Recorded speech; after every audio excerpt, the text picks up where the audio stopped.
एक अंधा बूढ़ा, एक चालाक चोर और एक शहर जहां फैसला सिर्फ और सिर्फ दिल की नीयत से होता है।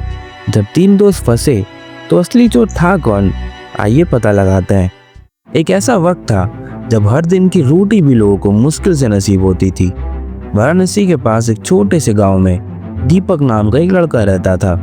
उसके पास ना कोई काम था ना बड़ी इच्छाएं, बस एक बुरी आदत थी चोरी करने की। वो रोज लोगों के घर जाके उनकी मेहनत की कमाई चुरा लेता और सबसे हैरानी की बात, कभी पकड़ा नहीं जाता। दिन भर छुप छुप कर वो घर का जायजा लेता और रात के अंधेरे में चोरी को अंजाम देता।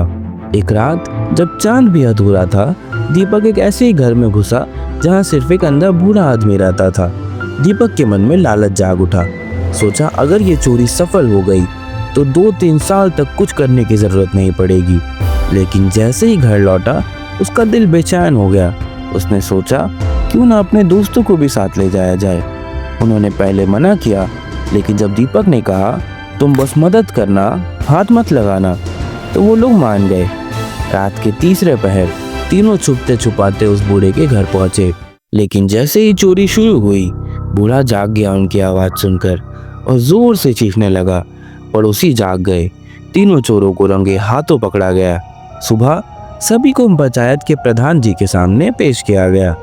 हर किसी ने दूसरे पर इल्जाम लगाया, कोई भी मानने को तैयार नहीं था। प्रधान जी भी परेशान हो गए, किस पर यकीन किया जाए। तभी प्रधान जी का बेटा आया। उसने कहा एक कहानी सुनाऊंगा और असली चोर पकड़ा जाएगा। उसने कहानी शुरू की।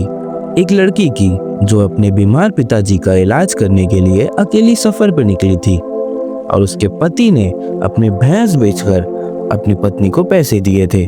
रास्ते में उसे कुछ चोर मिले जो उसके साथ गलत करने का सोच रहे थे, मगर उन चोरों ने सिर्फ पैसे लेकर उसे छोड़ दिया।